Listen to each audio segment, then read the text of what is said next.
श्री स्वामी समर्थ. जय जय स्वामी समर्थ. माझ्या स्वामी कृपा चॅनलमध्ये सर्वांना नमस्कार.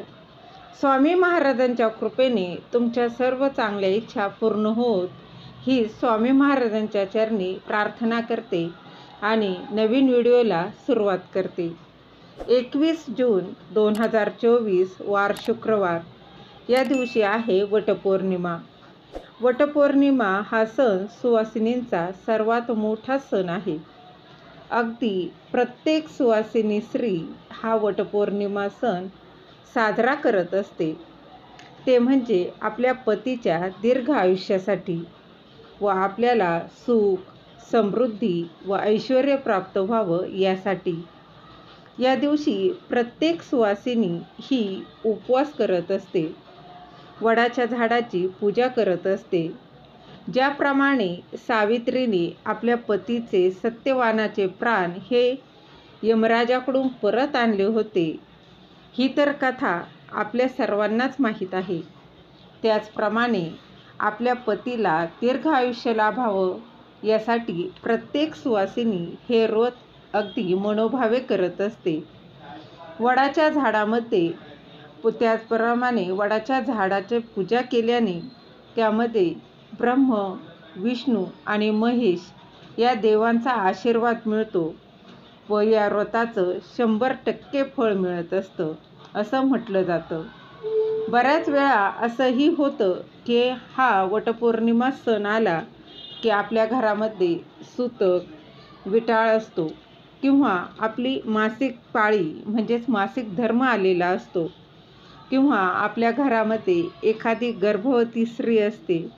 तेव्हा आपल्याला प्रश्न पडतो की मी प्रेग्नंट आहे, तर मी हा वटपौर्णिमा सण साजरा करू की नको करू, मी वडाची पूजा करू की नको करू, त्याचबरोबर पूजा करायची आहे तर ती कशा पद्धतीने करू, नसेल करायची तर यावेळी मी काय करू शकते, उपवास करावा की नाही करावा, तसेच माझ्या घरात सुतक आहे, विटाळ आहे, मासिक धर्म आलेला आहे तर काय करावं, या सर्व प्रश्नांची उत्तरे मी तुम्हाला सांगणार आहे.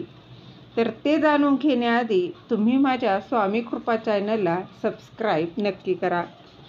सर्वात आधी बघा, तुम्ही गर्भवती स्त्री असाल तर वडाची पूजा किंवा उपवास कशा पद्धतीने करायचा आहे.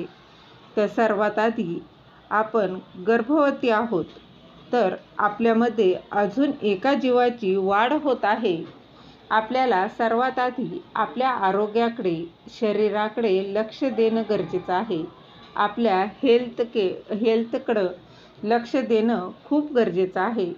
त्यामुळे आपल्या डॉक्टरांचा सल्ला घ्यायचा आहे आणि डॉक्टरांनी सांगितले की तुम्ही हा उपवास किंवा ही पूजा करा तर आपण नक्की करू शकतो. पण आपल्याला घराबाहेर न जाण्यास सांगितलेले आहे.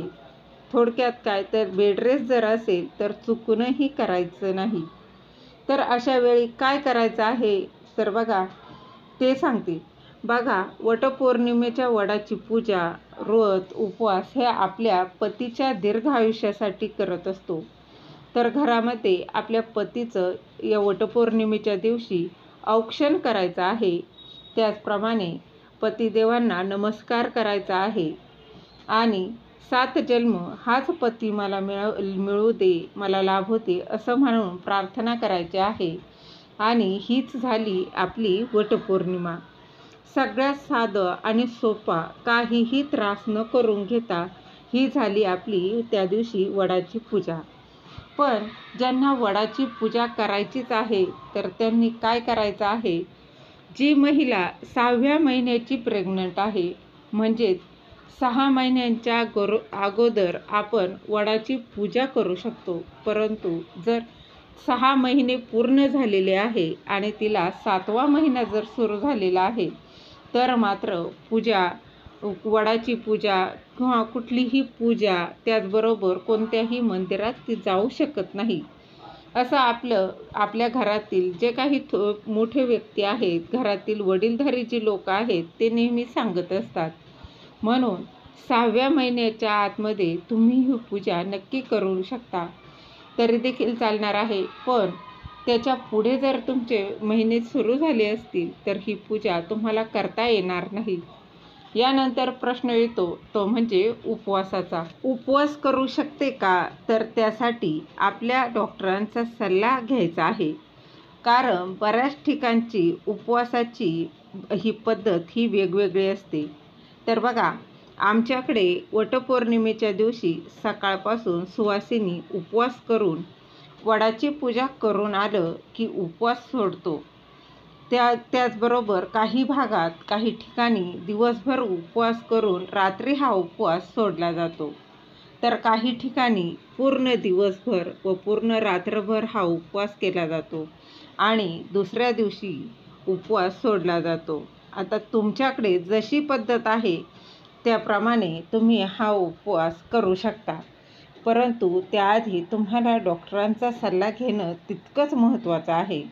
डॉक्टरांनी सल्ला घेऊन आपल्या घरातील सर्व जे मंडळी आहेत त्यांचा विचार घेऊन यानंतरच तुम्हाला हे उपवास करायचा की नाही करायचा यावर तुम्ही चर्चा करू शकता आणि मगच तुम्हाला हा उपवास करायचा आहे. यानंतर सुतक आलं तर काय करायचं?